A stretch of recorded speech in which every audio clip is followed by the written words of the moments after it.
ACB విచారణకు కేటీఆర్ సహకరించలేదు. న్యాయవాదులను తీసుకువచ్చి ACB office ముందు హైడ్రామా క్రియేట్ చేసే ప్రయత్నం చేశారు. ఏసీబీ విచారణ తప్పించుకోవడానికి న్యాయవాదులను తీసుకొచ్చాడని అంటున్నారు పోలీసులు. హైకోర్టు ఆదేశాలను ఉల్లంఘించారంటున్నారు ఏసీబీ అధికారులు. దర్యాప్తునకు సహకరించాలని హైకోర్టు చెప్పిన కేటీఆర్ పట్టించుకోలేదని ఏసీబీ చెబుతుంది. న్యాయస్థానం దృష్టికి తీసుకెళ్తామంటున్నారు ఏసీబీ అధికారులు. ఏసీబీ విచారణకు మాజీ మంత్రి కేటీఆర్ హాజరు కాలేదు. ఏసీబీ ఆఫీసులోని లాయర్ని పోలీసులు అనుమతించకపోవడంతో ఏసీబీ ఆఫీస్ దగ్గర నుంచి కేటీఆర్ వెనుతిరిగారు. అయితే విచారణకు కేటీఆర్ను మాత్రమే అనుమతిస్తామని పోలీసులు చెప్పారు. తాను లాయర్ ఉంటేనే విచారణకు హాజరవుతానని కేటీఆర్ చెప్పుకొచ్చారు. ఇదే ఇష్యూపై అరగంట సేపు ఏసీబీ ఆఫీస్ బయట ఉన్నారు కేటీఆర్. ఇక పోలీసులు అనుమతి ఇవ్వకపోవడంతో ఏసీబీ ఆఫీస్ నుంచి నేరుగా తెలంగాణ భవన్కు వెళ్లారు కేటీఆర్. అక్కడే కాసేపట్లో మీడియాతో మాట్లాడతారని తెలుస్తుంది.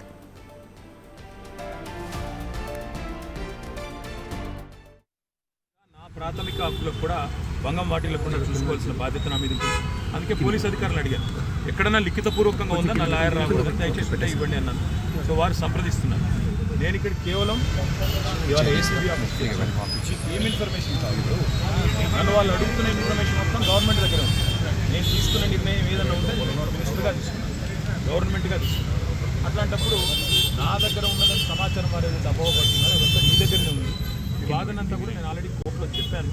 కోర్టు ఆల్రెడీ తీర్పు రిజర్వ్ చేసి హైకోర్టు మీద ఉన్న గౌరవంతో, చట్టాల మీద ఉన్న గౌరవంతో, రాజ్యాంగం మీద ఉన్న గౌరవంతో నేను ఇక్కడికి వచ్చానని చెప్పాను. వారు మరి ఏ కారణం చేతనో నా లాయర్ నాతో రాకూడదు అంటున్నారు. మరి ఒక పౌరుడిగా నాకు నా లాయర్ను వెంటబెట్టుకుని విచారణలో భాగస్వామ్యం చేసే అధికారం నాకు ఉందని నేను అనుకుంటున్నాను. లేదు అని వారు అంటున్నారు. భారత రాజ్యాంగం నడుస్తుందని నేను అనుకుంటున్నా. కాదు రేవంత్ రెడ్డి రాజ్యాంగం మాత్రమే ఇక్కడ నడుస్తుంది తెలంగాణలో వాళ్ళు అంటున్నారు. చూడాలి మరి వాళ్ళు ఏం చెప్తారు. మీరు ముందుగా ఇన్ఫార్మ్ చేశారా అడ్వకేట్స్ వస్తున్నారు? బ్రదర్, వాళ్ళు హైకోర్టు తీర్పు రిజర్వ్ చేసిన తర్వాత హైకోర్టులో చాలా గంటల వాదనలు వాళ్ళు వినిపించారు ఏసీబీ తరఫున. ఇవాళ కొత్తగా మళ్ళీ ఇప్పుడు శోధించేది సాధించేది ఏమి లేదు. చెప్పాల్సింది కూడా చెప్పకుండా ఇక్కడేదో హడావుడి చేసి నిన్న రైతు భరోసా ఎగ్గొట్టారు. కాబట్టి రైతు భరోసా నుంచి తప్పించుకోవడానికి 2 రోజులు మీడియాలో ఈ డ్రామా నడపాలని రేవంత్ రెడ్డి గారు అనుకుంటున్నారు. దీనికి మేము బాధపడం. రేవంత్ రెడ్డి గారు ఏమనుకున్నా 15,000 ఇస్తానని చెప్పి 12,000 ఇచ్చిన విషయము ప్రజలకు గుర్తుంది. మీరు ఎన్ని డ్రామాలు చేసినా మాకు ఇంకో సమాచారం కూడా ఉంది. నేను ఇక్కడికి రాగానే కావాలని కేటీఆర్ ఇంటి మీద రైడ్స్ అని చెప్పి అక్కడ రైడ్లు చేయించాలని ఆలోచన చేస్తూ ఉన్నాను. పర్వాలేదు, ఇవన్నీ డ్రామాలు మాకు తెలుసు.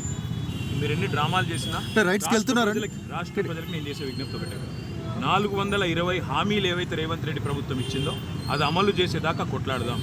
కేసులు ఎన్ని పెట్టినా, మీడియా మేనేజ్మెంట్ పాలిటిక్స్ ఎన్ని చేసినా భయపడాల్సిన అవసరం లేదు, బాధపడాల్సిన అవసరం లేదు. వాళ్ళు ఎన్ని రైడ్స్ చేసుకున్నా, ఎన్ని డ్రామాలు చేసినా సరిపోతుంది. నా లాయర్లు ఉంటే వాళ్ళకి వచ్చిన ఇబ్బంది ఏంటంటే, నాతో పాటు లాయర్లు ఉంటే నా రైట్స్ ప్రొటెక్ట్ చేయబడతాయి. ఇక్కడ మా పట్నం నరేందర్ రెడ్డి గారిని అరెస్ట్ చేసినప్పుడు ఆయన ఇవ్వని స్టేట్మెంట్ ఇచ్చినట్టుగా పోలీసులు తప్పుడు వార్తలు రాసి మీడియా క్లిక్ చేశారు. అట్లా కాకుండా నా రైట్స్ నేను ప్రొటెక్ట్ చేసుకోవాలి కాబట్టి లాయర్ ఉండాలని కోరుతున్నాను. వాళ్ళకి వచ్చిన ఇబ్బంది సార్, ఇప్పుడు ఈ స్థాయిలో ఆంక్షలు పెట్టారు, మీరు నేరుగా విచారణకు అటెండ్ అవుతున్నారు. వాళ్ళు చెప్పిన అదే చెప్తున్నా బ్రదర్, నేను ఆంక్షలు వాళ్ళని అడిగేది అదే. మా నరేందర్ రెడ్డి గారు ఇవ్వని స్టేట్మెంట్ ఇచ్చినట్టుగా తప్పుడు స్టేట్మెంట్లు రికార్డ్ చేసిందే పోలీసు వాళ్ళు. అందుకే నాకు వాళ్ళ మీద నమ్మకం లేదు కాబట్టి నా లాయర్లను తెచ్చుకున్నాను. ఇప్పుడు మా ఇంటి మీద రైడ్స్ చేయబోతున్నాను. రైడ్స్ చేసి కూడా నాకు తెలిసి ఏం చేయబోతున్నాను, రైడ్స్ చేసి అవసరమైతే కొన్ని ఇంప్లాంట్ చేసి, కొన్ని లేనిపోని సృష్టించి అందులో ప్లాంట్ చేసి దాని మీద కేసు బనాయించాలనేది వీళ్ళ చిల్లర ప్రయత్నం. నేను చిట్టినాయుడు గారికి చెప్పేది ఒకటే, ఇవన్నీ డ్రామాలు చేసినా, ఎన్ని కథలు పడ్డా, ఎన్ని అక్రమ కేసులు పెట్టినా, నువ్వు రైతు భరోసా ఎగ్గొట్టింది ప్రజలకు తెలుసు, నువ్వు మాట తప్పింది తెలుసు, 420 హామీలు ఎత్తగొట్టింది ప్రజలకు అర్థమైంది. నువ్వెన్ని చేసుకున్నా తప్పకుండా నేను వదిలిపెట్టాం. ప్రజాక్షేత్రంలో తప్పకుండా మా హక్కుల కోసం కొట్లాడతాం. ఇవాళ నేను అడిగేది ఏంటంటే, మొన్న నరేందర్ రెడ్డికి జరిగింది, వాళ్ళ నాకు జరగదని గ్యారంటీ ఏంది? నరేందర్ రెడ్డి ఇయ్యని స్టేట్మెంట్ ఇచ్చినట్టు, కన్ఫెషన్ ఇచ్చినట్టు, అనవసరంగా నా పేరు చెప్పినట్టు లేనిపోని పుకార్లు వీళ్ళే సృష్టించిన పోలీసు వాళ్ళు మీడియాకు లీక్లు ఇచ్చారు. ఇలా నాకు కూడా అట్లే చేస్తారనేది నా డౌట్. రెండవది ఇవాళ నేను మళ్ళీ చెప్తున్నా, నేను ఇక్కడ రాగానే నా ఇంటి మీద రైడ్ చేయాలని చెప్పి వాళ్ళు ప్లాన్ చేసుకున్నారు. తప్పకుండా నా ఇంటి మీద రైడ్ చేస్తే కూడా అన్లయమని ఇరికిచ్చి రేవంత్ రెడ్డి గారు ఇచ్చిన 2 చిట్టీలు, అవసరమైతే ఇంకో 2 ఏమైనా సృష్టించి అని ఇరికిచ్చి కావాలని బదనాం చేయాలన్న చిల్లర ప్రయత్నం వాళ్ళు చేస్తున్నారు. నా హక్కుల కోసం తప్పకుండా నేను కొట్లాడతాను. న్యాయవాదుల సమక్షంలో ఎంక్వైరీ చేయాలని కోరుతున్నాను. తప్పే ఉంది. చాలాసేపటి నుంచి వెయిట్ చేస్తున్నారు, ఇంకెంతసేపు వెయిట్ చేస్తారు? ఏమని చెప్తున్నారు? 5 నిమిషాలు చూసిన తర్వాత మరి పోలీసులు సహకరించకపోతే నా దారి నేను పోతాను. మరి ఇప్పటివరకు అయితే ఏం చెప్పట్లేదు పోలీసు వాళ్ళు. మరి లిఖితపూర్వకంగా ఏం చేయట్లేదు, కానీ వాళ్ళు ఫోన్లు వాళ్ళు ఏదో మాట్లాడుతున్నారు పైకి. రేవంత్ రెడ్డికి మాట్లాడుతున్నారో, మరి ఇంకా డీజీపీకి మాట్లాడుతారో, ఎవరికి మాట్లాడుతారో తెలియదు. వాళ్ళు ఏం చెప్తారో దాన్ని బట్టి నా తదుపరి సార్ ఇప్పుడు అడ్వకేట్స్ ని అనుమతి లేదు అనేది అయితే నిబంధన లేదు కదా సార్? అడ్వకేట్స్ అనుమతి లేదు అనేది తప్పు.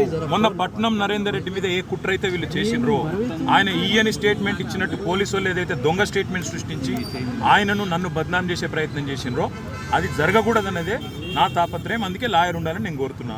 లాయర్ ఉంటే వాళ్ళకి అభ్యంతరం ఏందో నాకు అర్థమైతలేదు. ఏమైనా కానూను ఉందా, చూపెట్టు, కాగితం చూపెట్టు అంటే కాగితం చూపెట్టలేదు. సార్ మీరు క్వశ్చన్ చేస్తే ఏం చెప్తున్నారు? ఇక నా ప్రాథమిక